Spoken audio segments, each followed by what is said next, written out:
and then Yes. I will be starting the VOD here. Sounds good. I'll let you take it away first off, and then...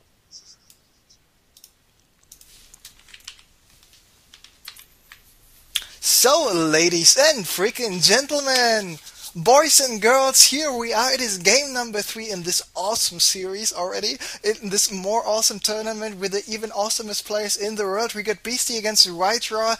It is the third game. Those guys are currently tied up 1-1. Awesome game by both players. And yes, this best of 5 just became a best of 3. So whoever wins the next 2 matches will be advancing to the next round, which will be the semi-finals already, because in this best of 8 in this 8-man player invitational, we are already in the quarterfinals. So That's right. with me co-casting is McDuff from Imber TV, so he was able to join me right now. And we got Beastie here in the 9 o'clock, we got WhiteRa at the 6 o'clock, and so close positions there. And did you watch the first 2 games? I watched the last game just barely. I was trying to finish up my food so I could get on here and get ready to go. But yeah, I did notice Beastie took the first game, and then WhiteRa went and took the second game. So brings us to a tied score. Guess what? Okay, so unfortunately WhiteRa is not familiar with the map ESL version here, which means no close positions, but he's scouting there anyway, just in case one doesn't want to make any mistakes. And the last game was pretty awesome, by the way. We had a 4-base Beastie against a 5-base WhiteRa. WhiteRa was able to take the lead in the end, because with all his DT attacks, with his high Templar attacks and stuff, he was able to come back to this game, because when Beastie was in his base, he just destroyed a lot of stuff, but in the end it was not enough. Beastie now scouting here for the close air positions right away, will find the base immediately. And I mean, WhiteRa opened with DT 2 times in a row. Do you think we'll see him go for the DT opening the 3rd time as well? Well, I tell you, I'd be happy as shit to see a DT opening right here, right now. So maybe, I don't know, he might actually, thinking about it, if he's done it the past 2 times, he might actually change his build up to incorporate something else, just because, Beastyqt does adapt to your playstyle, and you don't want to do the same thing against Beastie more than once.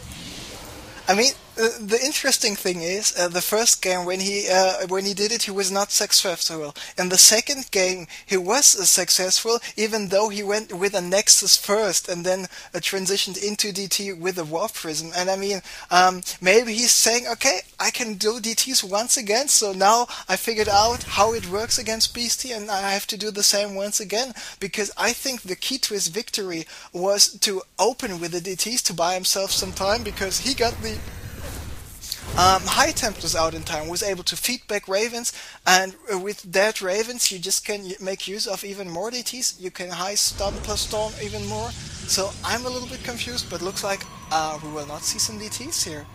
That's right, there is a Robo Facility down and out. We do see Beastie going for that 3 racks expand build, as we see Beastie do quite often, actually. Yeah, absolutely. Getting 1 barracks with a Reaper, go for the command center, then add 2 more barracks. I mean, this was actually the build he went with in the first game, and he won the first game, so why not do this once again? Of course, here on the Shadow Temple, those Colossi are already a good unit to have, because compared to Tal'Darim, we do not have those wide open areas, and with those wide open areas not being there on most of the map, of course, the Marine Marauder Ball is not that efficient here on Shadow Temple like it is possibly on Tal'Darim, so that's why the Colossus actually is a good idea, but Colossus not coming out just that yet. That was my next point. Yeah, just waiting go ahead. for you to finish up. We've got a Warp Prism moving across the chasm here, going to be trying to do a little bit of a drop, and we'll see exactly how that goes as these 2 Stalkers and Zealot drop down. The Warp Prism goes into a portable pylon, now allowing the warp-in to occur, and more Zealots are warping in to try to take care of what's going on in Beastyqt's base. This Warp Prism will have the GTFO. It is made of paper and will be torn very easily. I mean, a Warp Prism. It got 100 HP and the 40 shields. It's got more HP than a Marauder, and you consider a Marauder quite a resilient unit, but still a Warp Prism feels so fragile. And smart move by WhiteRa just to get here to the natural. Now Beasty is afraid of where could this Warp Prism attack next, but he's got a bunker at the ramp, he's got a bunker in the back of his mineral line, and he should be able to just do some awesome defending here. And if the Marines would focus down the Warp Prism, which I actually do, and they get the Warp Prism down just a second before those units were finished to warp in. Now having the stop the hold position command here for the Zealots, not allowing those Zealots to act on auto attack, and he's just trapping those Zealots and doing a perfect job here. It's a gate of SCVs as the SCVs all go around and just destroy those last Zealots. But nice Warp Prism play so far from Duckload. Let's go ahead and see exactly what that's done. It's brought the SCV count down to 22 for Beastyqt, and he was able to take down, as it looks like, 12 workers compared to the 17 that Beasty has already taken. So looks like, what do we see here? In the base of WhiteRa, Dark Shrine once again. He really likes his Dark Tempest, but Beasty this time, he is prepared because he spotted the Warp Prism, took down the second Warp Prism, but not before he was able to just warp in more Zealots. So once again, he's going for the hold position here with the SCVs, not allowing those to do too much damage. WhiteRa wants to focus down the Mule, gets the Mule, so at least it was worth for something. But with Beasty, because of those SCVs, Warp Prisms, he was getting the engineering bay up. Now the question is when and if he will be able to just build some missile turrets, because the Dark Shrine is about to finish pretty soon here. Oh yes, and with that Dark Shrine finishing, we see that